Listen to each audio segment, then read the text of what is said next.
மனைவி இருக்கும்போதே இன்னொரு பெண்ணுடன் பழகி வந்த நபர் குழந்தை ஒன்ன மாதிரி இருக்குடா என்று சொத்தில் பங்கு கேட்ட காதலியின் மீது உள்ள ஆத்திரத்தில் 6 மாத பிஞ்சு உசிரை எடுத்த அரக்கன் நீதிமன்றம் கொடுத்த மறக்க முடியாத தண்டனை. நடந்தது என்ன? கிருஷ்ணகிரி மாவட்டம் சூளகிரி வட்டம் சப்படி என்னும் கிராமத்தைச் சேர்ந்தவர் 40 வயதாகும் முனியப்பன்.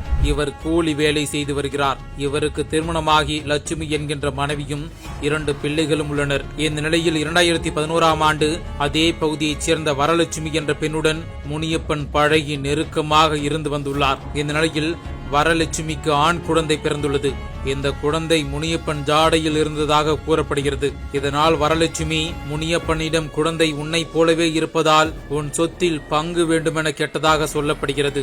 யாங்கிட்டயே சொத்துல பங்கு கேட்கிறியா என்று ஆத்திரமடைந்த முனியப்பன் 6 மாத ஆண் குழந்தையின் கழுத்தை நெரித்து கொலை செய்துள்ளார். மேலும் சப்படி அருகே உள்ள மலைப்பகுதியில் இஞ்சு உசிரை வீசி எறிந்ததாக கூறப்படுகிறது. இதனைத் தொடர்ந்து விசாரணை நடத்தி முனியப்பனை சூளகிரி போலீசார் கைது செய்திருந்தனர். இந்த வழக்கு ஓசூரில் உள்ள கூடுதல் மாவட்ட அமர்வு நீதிமன்றத்தில் 14 ஆண்டுகளாக நடைபெற்று வந்தது.